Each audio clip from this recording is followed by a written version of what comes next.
Major movement to report tonight on the proposed NFL stadium. As developers draw their line in the sand, we're getting our first look at what could be the future home of the Las Vegas Raiders. And there's word that Las Vegas Sands says it's not budging from the $750 million in public funding for the proposed 65,000-seat stadium. 13 Action News reporter Brian Callahan is live at Polaris and Russell with the latest on the project as the clock is approaching the 2-minute warning. Brian. Yeah, the developers today told the committee there's a signed agreement in place on this property, making it the top contender to be the future home of the Las Vegas Raiders. This is the cost of the stadium continues to rise, now sitting at just under $2 billion. Time is of the essence. Developers telling the stadium committee they have just weeks to overcome a $750 million hurdle on the proposed NFL stadium financing. Las Vegas Sands saying that's a number that cannot change. I was hoping that everything would be negotiable. That is really a mandate set by the NFL.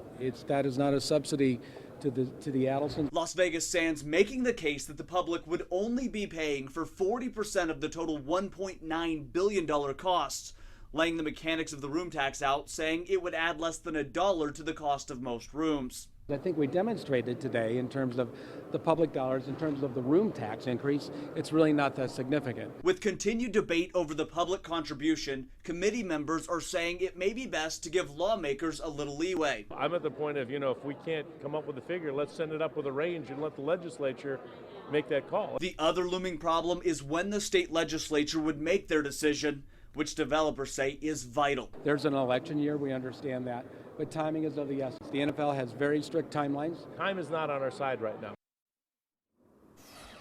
Las Vegas Sands says it wants this entire process done next month, including the special session. Many are doubtful that can happen with the upcoming election. Reporting live, Brian Callahan, 13 Action News. All right, joining us now to talk a lot more about today's meeting, 13 Action News political analyst John Ralston. And what do you make of this? Now the vice is starting to turn on the time. And time's running out. We've been talking about that for a long time, Steve. Andy Aboud was saying there at that press gaggle that the NFL wants $750 million, that it's their number. But I pressed him at that press conference whether the NFL really came up with that number, and he backed up and said, no, they just want substantial public dollars. Of course, what does that mean? They do. Of course, they want more public dollars. That's the less risk that who has to take? The NFL and the team. More likely, it'll be successful. So, seems clear the committee does not intend to simply accept the $750 million. Sisolak's desire to send a range up to Carson City, I think he's talking $550 million to $750 million. But Chairman Steve Hill wants the committee to come up with a proposal and not punt to a legislature where anything could happen. And trust me, that's not the best problem-solving place in the world. I told you at 5, by the way, that language exists to change the tax vote to send it to the county commission so that developers don't have to get 2/3. I'm also told, though, since then that there may be financial reasons to do this. State's bond cap may not allow a 30-year payoff. Still unclear now if they will need 2/3 of lawmakers. As Brian pointed out, too, and this is important, will this come before or after the election, the special session? Guess who has to decide that?